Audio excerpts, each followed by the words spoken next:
Da li je uopšte moguće da se na diplomatskom parketu dogodi nešto toliko hladno, toliko oštro i bezobzirno, da se o tome danima priča od Moskve do Berlina? Predstavnici Nemačke, države koja je decenijama gradila kakve takve odnose sa istokom, doživjeli su nešto što njihova diplomatija ne pamti u novijoj istoriji.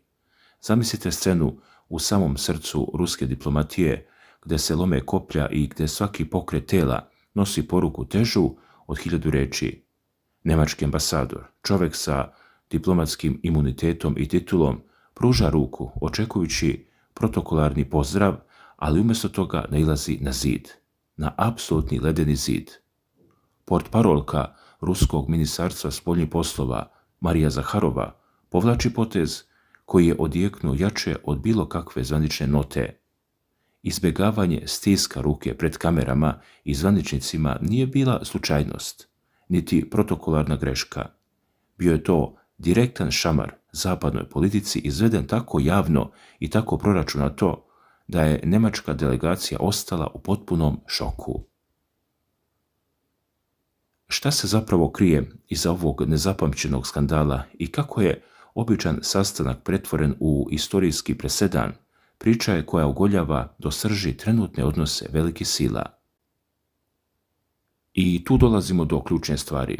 Ceo ovaj događaj odigrao se kada je nemački ambasador u Rusiji, Aleksandar Lambsdorff, pozvan na razgovor u Rusko ministarstvo spoljnih poslova. Kako prenose ruski mediji, konkretno portal Lenta.ru, atmosfera na tom sastanku bila je prilično hladna, što je kasnije potvrdio i sam Lambsdorff u intervju za poznati nemački list Der Spiegel. Nemački diplomata je otvoreno priznao da mu Zaharova uopšte nije pružila ruku u znak pozdrava. Kada su je mediji upitali zašto je donijela takvu odluku, Zaharova je bez uvijanja objasnila da protokol nikoga ne obavezuje da se rukuje sa drugim diplomatama. Prema njenim rečima, koje prenosi agencija KPRU, protokol je između ostalog i jasna izjava o stavu, a svojim gestom je želela da iznese jasan stav o, kako je rekla, otvorenoj rusofobiji stranog predstavnika. Pazite sad, to nije bio običan diplomatski ukor. Lambsdorff je ispričao za Der Spiegel da mu je Zaharova tokom sastanka čitala dokument u kojem objašnjava koliko se loše postupa prema ruskim novinarima u Njemačkoj, kritikujući rad odjeljenja za odnose sa javnošću Njemačke ambasade. Ali, dragi gledalci, ovdje priča nestaje, jer se iza zatvorenih vrata odigrao još dublji i oštri sukob. Kako prenosi novinska agencija Regnum, Zaharova je u emisiji Velika igra na Prvom kanalu otkrila još šokantnije detalje tog razgovora. Ona je nemačkom ambasadoru direktno ukazala na, prema njenim rečima, zapanjujuće sličnosti između moderne zapadne propagande i nacističke propagande iz vremena Trećeg rajha. Zamislite tu scenu. Predstavniku Njemačke u Moskvi se čitaju leci iz Drugog svjetskog rata. Marija Zaharova je navela da sve što Berlin danas radi više ne posjeća samo na prošlost, već je direktna kopija nacističkih letaka koji su distribuisani na okupiranim teritorijama.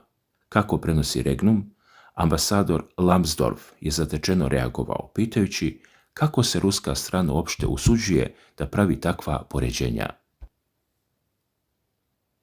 Međutim, Zaharova mu je tada pred svima pročitala originalne letke Trećeg rajha koji su počinjali pozivima Rusa na predaju, obećavajući nagrade za lojalnost i tvrdeći da se Rajh zalaže za mir, povlačeći paralelu sa današnjim porukama Zapada. U tom trenutku postavlja se pitanje šta ovakav rečnik i ovakav diplomatski rat znače za budućnost Europe.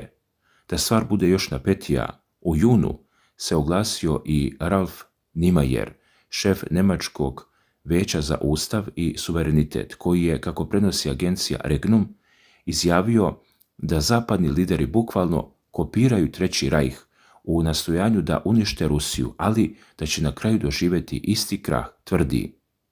Niemeyer je kao primjer naveo izjave njemačkog ministra odbrane Borisa Pistoriusa, koji otvoreno govori o potrebi pripreme za rat, tvrdeći da Pistorius koristi isti jezik koji je nekada koristio nacistički ministar propagande Josef Goebbels.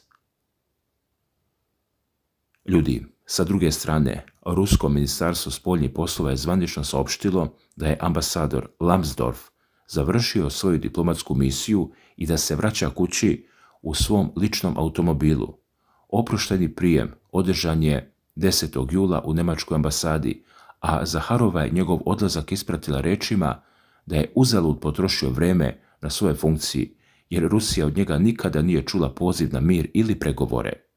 Zvanično je potvrđeno da je na svom Telegram kanalu njegov odlazak prokomentarisala citatom iz čuvenog romana Mihaila Bulgakova, Majstor i Margarita, rekavši kratko, citiram, on ne zaslužuje svetlo. Kako prenosi RIA Novosti, ovaj citat se odnosio na Lambsdorffov oprošteni video u kojem nosi crni šešir, nesvesno se poredeći sa likom Volanda, što je ruska strana odmah iskoristila za političku poruku. Međutim, ovaj sukob sa Njemačkom samo je deo mnogo šireg fronta koji Rusija vodi protiv cele Evropske unije. Slušajte ovo.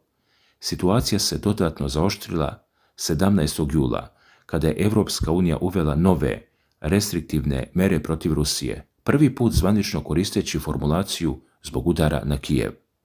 Kako prenose ruski mediji, Savjet EU je ove sankcije uveo kao odgovor na ruske vojne udare 1. i 5. jula, a na udaru su se našli pojedinci i pravni subjekti optuženi za proizvodnju komponenti za bespilotne letjelice. Zaharova je odmah žestoko reagovala na svom Telegram kanalu, pitajući se kada će Brisel uvesti sankcije protiv samog kijevskog režima i Sjedinjenih Američkih Država.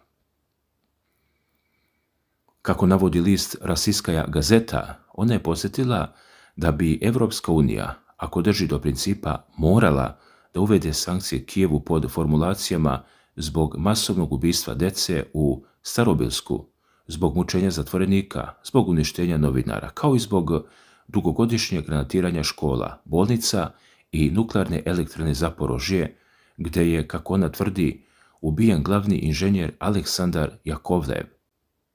Također, Marija Zaharova diplomatu je ironično pitala i da li će Evropska unija uvesti sankcije Vašingtonu zbog granatiranja Teherana, ukazujući na dvostruke aršine Zapada. Dakle, ovo menja celu sliku i pokazuje da Evropa više nema jedinstven stav. Naime, šefica evropske diplomatije Kaja Kallas potvrdila je 13. jula da države članice još uvijek nisu uspjele da usaglase 21. paket sankcija protiv Rusije. Kako prenosi agencija Regnum, ministar spoljnih poslova Litvanije, Kęstutis Budrys, otvoreno je priznao da je ovaj neuspjeh razotkrio duboke unutrašnje razdore u Evropskoj uniji, a glavna tačka spoticanja ostaje prevoz ruskog tečnog prirodnog gasa, od kojeg mnoge evropske zemlje i dalje ekonomski zavise. Zaharova je u svom televizijskom nastupu naglasila da Evropska unija nema nikakvih stvarnih inicijativa za dijalog sa Moskvom. Dragi gledaoci, prema njenim rečima, koje prenosi list Izvestija, postupci zapadnih lidera su u potpunoj suprotnosti. Sa jedne strane javno pokazuje lažni interes za mir, dok sa druge strane čine sve što mogu da spreče bilo kakav konstruktivan kontakt. Pored toga, Zaharova je poslala i oštru poruku predsjednici Europske komisije Ursuli von der Leyen.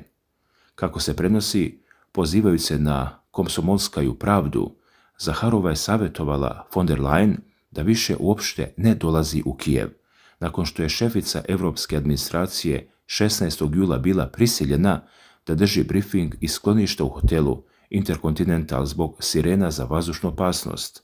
Ruska poruka je bila jasna. Praznici u Kijevu su završeni. I baš tu nastaje ključni geopolitički rasplet o kojem Rusija otvoreno govori. Kako prenosi novinska agencija Vesti, Zaharova je izjavila da je Zapad konačno shvatio da se njihovi planovi o strateškom porazu Rusije neće ostvariti i da će se svjetski događaj odvijati isključivo onako kako je Moskva rekla, na osnovu situacije na samom bojištu.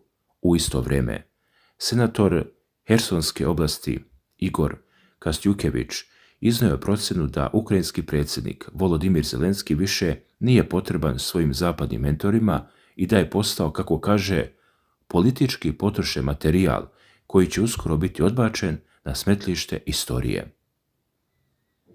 A sa druge strane okeana, ekonomske igre postaju sve složenije.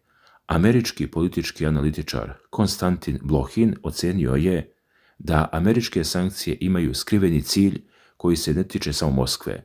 Prema njegovim rečima i tvrdnjama, Donald Trump želi da oslabi Narodnu republiku Kinu tako što će lišiti jeftinih ruskih energenata koji pokreću kinesku ekonomiju, pokušavajući da nasilno prekine bliske ekonomske veze između Moskve i Pekinga. I dok se ove globalne političke igre igraju na najvišem nivou, unutar same Rusije povlače se ozbiljni vojni potezi. Ministar odbrane Ruske federacije Andrej Belousov održao je sjednicu kolegijuma Ministarstva odbrane posvećenju realizaciji prioritetnih zadataka, modernizaciji oružanih snaga, razvoju bespilotnih jedinica i uvođenju najnovije vojne tehnike do kraja 2026. godine, čime Moskva jasno stavlja do znanja da se sprema za dugoročnu konfrontaciju. Sve ove kockice, od hladnog odbijanja rukovanja u Moskvi, preko istorijskih paralela sa Trećim rajhom, pa sve do dubokih podjela unutar Evropske unije oko energetskih sankcija, sklapaju sliku sveta koji se nepovratno menja, koja je prava pozadina ovako radikalnog zaoštravanja odnosa između Rusije i Njemačke. Da li je odbijanje rukovanja sa ambasadorom Lambsdorffom bio samo lični čin ili jasan signal da je prostor za diplomatiju potpuno zatvoren? Kako će se unutrašnji razdori u Evropskoj uniji, koje pominju litvanski zvaničnici, odraziti na stabilnost samog evropskog bloka u narednim mjesecima? Na kraju, da li Amerika preko Trumpa zaista može oslabiti Kinu prekidanjem njenih energetskih veza sa Moskvom, ili su ti procesi već otišli predaleko da bi se mogli zaustaviti? I za sam kraj, dragi gledalci kanala Obavijesti me, hvala vam što ste bili uz nas do kraja. Ako vam nije teško, obavezno ostavite svoj komentar i napišite kako vi gledate na sve ovo što smo danas obradili, a posebno opet na izjave Marije Zaharove i čitavu ovu temu. Baš me zanima vaše mišljenje i kako vi vidite razvoj ovih događaja. Pišite slobodno, kulturno i argumentovano, jer upravo vaši komentari često otvore neke nove i zanimljive rasprave. Na kraju, pozdravite svoje porodice, čuvajte sebe i svoje najbliže. Hvala vam na poverenju, hvala što pratite kanal Obavijesti me i vidimo se vrlo brzo u narednom videu. Svako dobro, ljudi!